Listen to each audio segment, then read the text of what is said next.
में हमके एक चीज बहुत बुरा लागेला। कौन भैया? जब अपने समाज बाबा साहब के द्वारा लिखा जो संविधान होकर कदर ना करेला हो, ई ना जानेला कि जौन बोले खाए चले पहिरे का आज़ादी मिलल बा बाबा साहब के संविधाने से मिलल बा।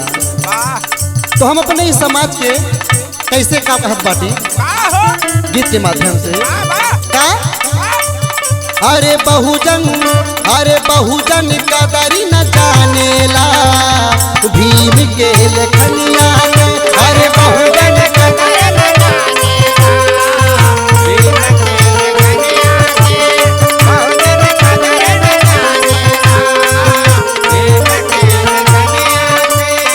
लेकिन हम का कहा अरे लिखी संविधानवा काट दिहाले गुलामिया के।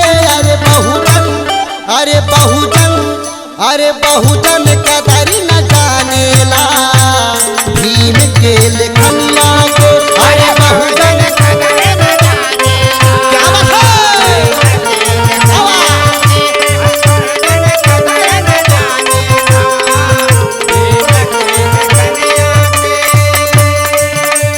ए भैया लेकिन आज ही हमरे जो एसटी और ओबीसी समाज वाले सब हुए सोचे ले खाली बाबा साहेब एससी खातिर सब कुछ कैले हुए, लेकिन वो अनजान हुए। कैसे एससी एसटी ओबीसी के मिलल अधिकारवा नाही ता बनावल रहता जैसे जानवरवा।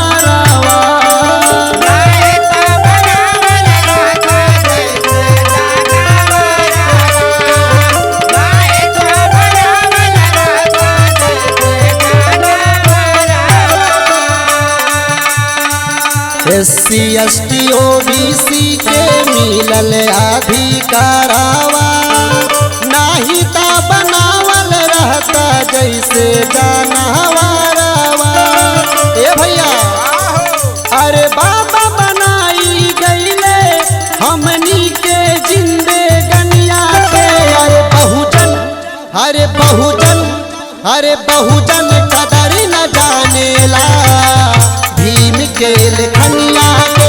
अरे बहुजन कदरी न जानेला क्या बात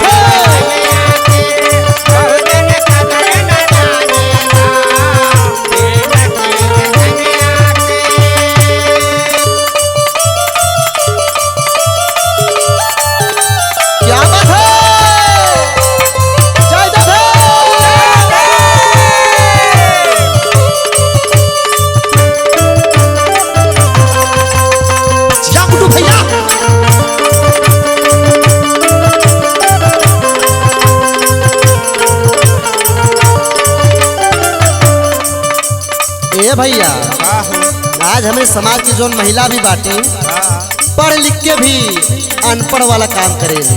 तो कैसे भैया?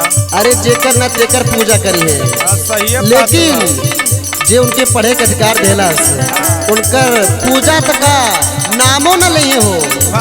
सही है, लेकिन वो लोग के ध्यान देख चाहिए कैसे का महिला का पढ़े खातिर दिहाले आजादिया बनई मास्टराइन डॉक्टराइन बहिन बिटिया।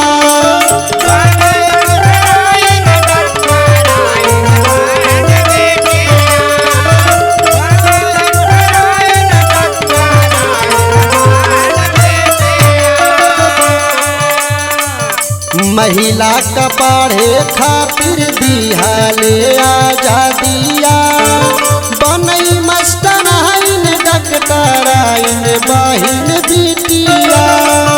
अरे कैसे भूल पाइब बाबा के पूरे बनिया के। अरे बहुजन कदरी न जानेला भीम के लेखनिया के। अरे बहुजन कदरी न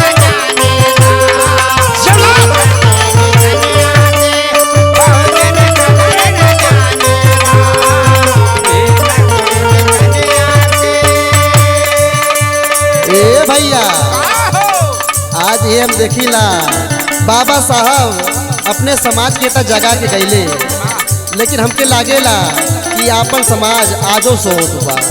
कैसे कैसे अखिया नमूना बहुजन अब से जागा जागा, नीक रहिया पे चला बाउर रहिया त्यागा।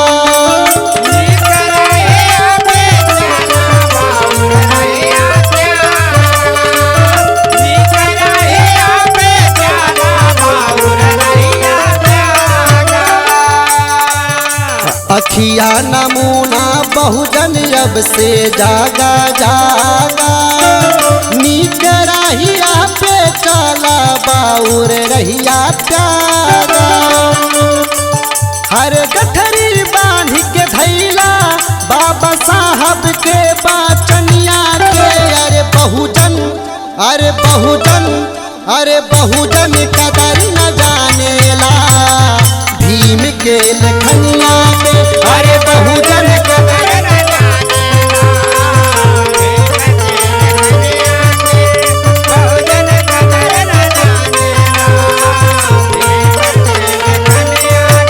अरे लिखी संविधानवा काट दिहाले पूनमिया के।